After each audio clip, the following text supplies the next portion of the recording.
Itinanggi ng naarestong NBI volunteer na nagpaputok siya ng baril sa Senado noong Miyerkules. Kasunod yan ng pagpositibo niya sa test na may gunpowder nitrates o chemical na indikasyong nagpaputok siya ng baril. Live mula sa Pasay, may unang balita si Bam Alegre. Bam? Igan, good morning. Matapos nga makapagpiyansa ay nagbigay ng kanyang sinumpaang salaysay itong NBI volunteer na nagsilbing driver at inaresto sa Senado noong nagkaroon ng gulo rito. Nakapagpiyansa at pansamantalang nakalaya ang NBI volunteer at driver na isinasangkot sa pamamaril sa Senado noong May 13, Miyerkules. Mula kahapon na hapon hanggang pasado hating gabi kanina, narito siya sa NBI headquarters sa Pasay para makipagtulungan sa parallel investigation ng PNP-CIDG at NBI. Dalawa ang asuntong kinaharap niya, illegal possession of ammunition at direct assault. Itinatanggi ng NBI volunteer ang mga paratang. Noong nakaraang linggo, sumailalim siya sa paraffin test kabilang ang lahat ng NBI agent na nagpunta ng GSIS building. Ayon sa PNP Southern Police District, positibo siya sa gunpowder nitrates. Walang nakuhang baril sa kanya, pero ayon sa pulisya, may nakuha sa kanya mga bala at magazine. Itinatanggi ng NBI volunteer na nagpaputok siya ng baril. Wala po akong ipaputok na kahit anong uri ng baril. Simula nung pumunta kami at hanggang nakabalik po ako. Yun na nga po, ma'am, nagtaka po ako dahil never po akong mawak ng baril.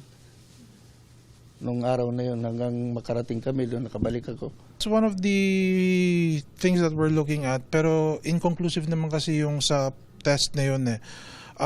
Like he mentioned actually is naaresto siya dun sa lugar kung saan nagkaroon ng putukan, so that could have possibly explained it. Sa video na nakuha ng GMA News, makikita ang NBI volunteer driver na nakaputing polo habang naglalakad sa 5th floor ng GSIS building sa kasagsagan ng putukan. Jacket at radyo ang kanyang dala at walang hawak na baril habang nagpapalitan ng putok ang OSAA at NBI.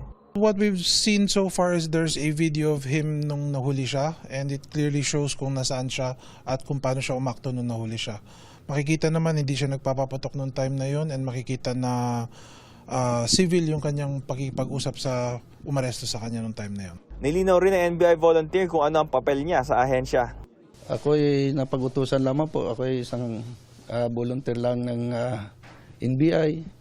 At paminsan-minsan nagmamaneho ng sasakyan ng bureau.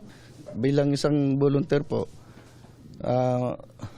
ugali ko na rin po na magbigay ng serbisyo kahit po walang hinihinging sahod o kapalit.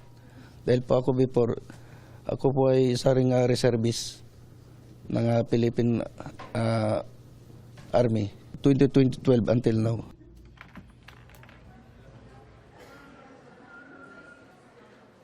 So Igan, yung susunod na hakbang ng kanilang kampo ay tugunan itong mga reklamo at pag-aaralan din nila kung sila ay maghahain ng mga kontra-reklamo. Ito ang latest mula rito sa NBI headquarters. Balik sa'yo, Igan.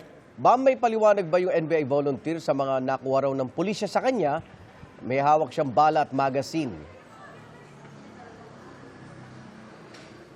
Okay. Kaugnay rito, nung tinanong siya, talagang tinatanggi nila lahat ng paratang. At wala raw silang nahawakang any item daw nung mismong araw na yon. Pero ito ay kanilang i-contest mismo sa korte na para harapin yung mga reklamo laban sa kanila. Igan. Maraming salamat, Bam Alegre.